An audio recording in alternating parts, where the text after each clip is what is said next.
تقریر تیار کرنے کا طریقہ عرض کرتا ہوں کہ ہم نے کسی موضوع پر جب گفتگو کرنی ہو تو اسے کیسے تیار کریں، جمعہ کا خطبہ دینا ہو اس کے لیے کیسے تیاری کریں، یا کسی جلسے پہ اجتماع پہ جائیں تو وہاں پر ہم نے کس موضوع کی کیسے تیاری کرنی ہے۔ سب سے پہلے موضوع کا انتخاب کریں۔ موضوع کا انتخاب آپ بھی کر سکتے ہیں کہ میں اس موضوع پر بات کروں گا، اور دوسرا طریقہ یہ ہے کہ جو صاحب دعوت ہیں، جس نے آپ کو بلایا ہے گفتگو کرنے کے لیے، وہ بھی آپ کو موضوع دے سکتا ہے کہ آپ اس موضوع پر آپ نے بات کرنی ہے، چنانچہ وہ تیاری کرے گا۔ ہمارے پرانے بزرگوں میں یہ عادت تھی کہ جب کسی کو ٹائم دیتے تھے تو اس سے پوچھتے تھے میں نے کس بات پر وہاں گفتگو کرنی ہے، تو وہ باقاعدہ اپنی ڈائری پر موضوع لکھتے تھے اور پھر اس جلسے پہ جانے سے پہلے اس کی تیاری کرتے تھے اور اس کے خاص ہنٹس لکھتے تھے کہ یہ باتیں میں نے وہاں کرنی ہیں۔ اور بعض اجتماعات کے لوگ بھی بتا دیتے ہیں کہ جی ہم آپ کو بلا رہے ہیں، ہمارا مقصد یہ ہے آپ نے اس موضوع پر بات کرنی ہے۔ تو ایک تو یہ ہے کہ ہمیں جو سب سے پہلی محنت یہ کرنی ہے کہ اپنے موضوع کا انتخاب کرنا ہے۔ اب جس موضوع پر گفتگو کرنی ہے اس موضوع کی مناسبت سے قرآنی آیات چننی ہے۔ جمیع العلوم فی القرآن، دنیا کے سارے علوم اللہ کے قرآن میں ہیں۔ ہر عنوان پر قرآن کی کوئی نہ کوئی آیت دلالت کرتی ہے۔ اس کے لیے کچھ کتابوں کے میں ابھی آپ کو نام بھی لکھواتا ہوں، اگر وہ آپ کی لائبریری میں ہوں تو آپ کو مضامین تلاش کرنے میں آسانی ہوگی۔ تیسرا، جس موضوع پر آپ تقریر کر رہے ہیں، قرآن کی تشریح کے لیے اللہ کے نبی کی حدیث سے بہتر چیز کوئی نہیں، تو اس مناسبت کی حدیثیں یاد کریں، تیار کریں۔ حدیث کی تلاش کے بعد صحابہ کرام اور اولیاء کرام کے واقعات اس پر عمل کرنے کے اور عملی زندگی کے اس کے اندر ان کو جمع کریں۔ موضوع کا انتخاب کرنا، قرآن پاک کی آیت کو چننا، حدیث رسول کو چننا، پھر ان قرآنی آیات اور احادیث کا مفہوم بیان کرنا، اور پھر اس کے بعد آخری چیز یہ ہے کہ اس کی مناسبت سے صحابہ اور اہل بیت کے واقعات یا اولیاء کرام کے واقعات کو جمع کر کے اس بات میں بیان کرنا۔ جیسے مثلا رات ایک بچے نے اس پر تقریر کی وبالوالدین احسانا، اب اس نے اس میں کئی واقعات جمع کیے ہوئے تھے۔ یہ ایک اچھا طریقہ ہے، یہ اس کا مختصر سا آسان طریقہ ہے۔ آپ نے کسی موضوع پر تقریر کرنی ہے تو تقریر تیار کرنے کے لیے ان چیزوں کی ضرورت ہے۔ اب اس کے لیے کچھ کتابیں ہیں جو معاون ہوں گی آپ کو تقریر تیار کرنے میں۔ ایک کتاب کا نام ہے مضامین قرآن، یہ ہماری لائبریری میں ہے، آپ کہیں گے تو کل ہم آپ کو وہ دکھا دیں گے۔ اس میں مضامین قرآن دیں گے نہیں، دکھائیں گے، لینی آپ نے اپنی ہے کیونکہ وہ ساری میری خریدی ہوئی ہیں۔ تو اس کتاب میں وہ اتنی ضخیم کتاب ہے، ایک ایک موضوع پر کئی قرآنی آیات اس میں جمع ہیں، بہت زبردست قسم کی ہے۔ تو آپ ان آیتوں کا ترجمہ اور تشریح اکٹھا کر لیں تو میرے خیال ہے آپ کو کسی اور کتاب کی ضرورت ہی نہیں پڑے گی، کہ ایک ایک موضوع پر کئی آیتیں ہیں، اور موضوع بھی اس کے آپ کے عوامی ذہن کے حروف ابجد کے لحاظ سے، الف سے جتنے لفظ شروع ہوتے ہیں اس کے مضامین، با سے جتنے لفظ شروع ہوتے ہیں اس کے مضامین، تا سے جتنے لفظ شروع ہوتے ہیں اس کے مضامین۔ دوسری، القرآن العزیز، قرآن عزیز، یہ مولانا احمد علی لاہوری رحمہ اللہ کا ترجمہ ہے۔ اس کے شروع میں انہوں نے ایک حصہ مضامین کا رکھا ہے، اس کے مضامین کی ترتیب آپ کے یہ جو اپنا فقہ کی کتابیں ہوتی ہیں نا اس ترتیب سے ہے۔ مثال کتاب الطہارت ہے تو اس میں وضو، اس کی مناسبت سے قرآن میں کس جگہ آیت ہے، کون سی آیت ہے، کس پارے میں ہے، کس صورت میں ہے، اشارہ ہوگا، تفصیل وہاں آپ دیکھ لیں گے۔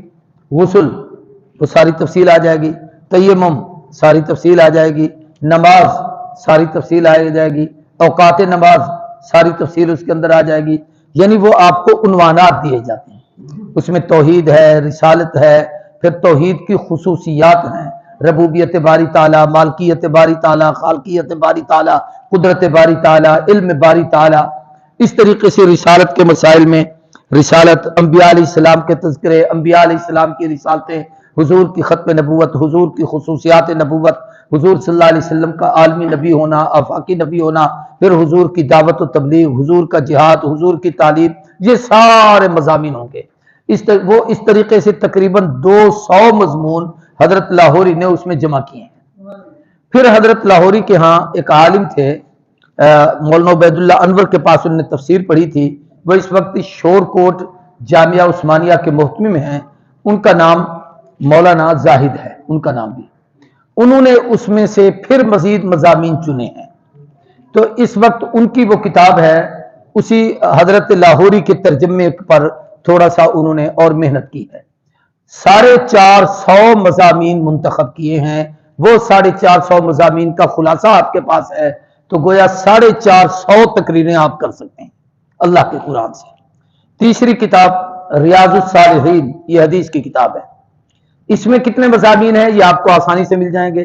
ریاض الصالحین کا کوئی باب کھولیں، شروع میں آیت ہے، آگے اس کی مناسبت سے حدیث ہے، اگر اس آیت کی تفسیر کسی آیت میں تفسیر میں دیکھ لیں اور اس حدیث کی تشریح آپ اور کہیں نہ جائیں، صرف مشکات میں دیکھ لیں، تو آپ کو بہت سارا مواد مل جائے گا۔ اب ریاض الصالحین کے جتنے مضامین ہیں، جتنے عنوانات ہیں، وہ ایک ایک مضمون آپ کا ایک ایک جمعہ بن سکتا ہے، وہ آپ کی ایک ایک تقریر بن سکتی ہے۔ یہ آپ کو میں بتا رہا ہوں کہ تقاریر کو تیار کرنے میں یہ کتابیں آپ کی معاون ہیں۔ فضائل اعمال مولانا زکریا کی، یہ پہلے میں نے آپ کو لکھوائی ہے، اس سے آپ تقریریں یاد کر سکتے ہیں۔ مثلا اس کی پہلی کتاب ہے جو فضائل اعمال میں ہے، اس کا نام ہے حکایات صحابہ۔ اب حکایات صحابہ کا جو پہلا حصہ ہے حکایات صحابہ، اس کے 12 باب ہیں، کتنے؟ اور ہر باب میں 8-8 10-10 12-12 قصے ہیں۔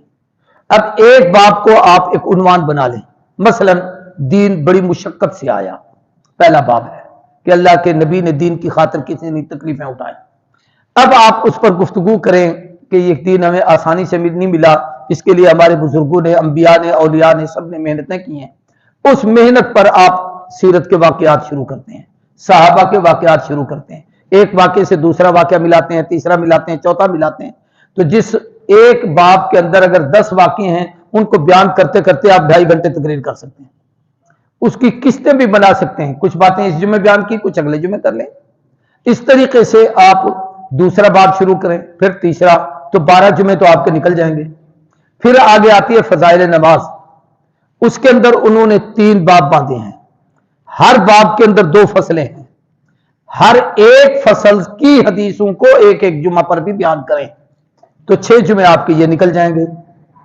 پھر آتی ہے فضائل قرآن، یہ بطور نمونہ آپ کو بتا ہے، اس میں 40 حدیثیں ہیں قرآن مجید کی فضیلت پر، عظمت پر، خاص صورتوں پر، ان کی خصوصیات پر، قرآن مجید پڑھنے کا فائدہ، نہ پڑھنے کے نقصانات، قرآن مجید کو سمجھنا، اس طریقے سے طلب قرآن اور پھر طالب قرآن اور معلم قرآن، ان کی فضائل اور خصوصیات، تو آپ کو ایک بڑا مضمون مل جائے گا۔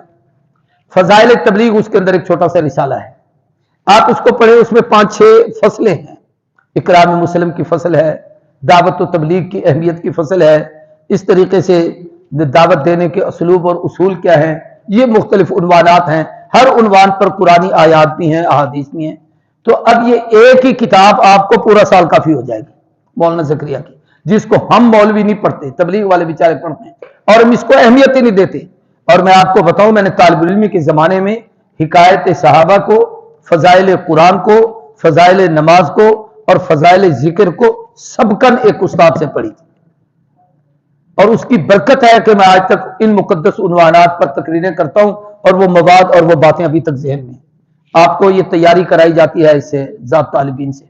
اب اس کتاب میں 360 روایتیں ہیں ساری، یعنی دونوں باب کے اندر، دوسرے باب میں 40 قصے ہیں، پہلے باب میں مختلف عنوانات ہیں، اور وہ صرفی نحوی طریقے سے جملہ اسمیہ ہے، پھر اس میں اسمیہ میں الف لام والے جملے ہیں، الف لام کے بغیر جملہ اسمیہ ہے، پھر جملہ فعلیہ ہے، پھر اس میں نفی اثبات ہے، اس طریقے سے مختلف قسم کے ہیں، اوامر ہے، منہیات ہیں، وہ سارے ان جملوں کی حدیثیں انہوں نے اکٹھی کی۔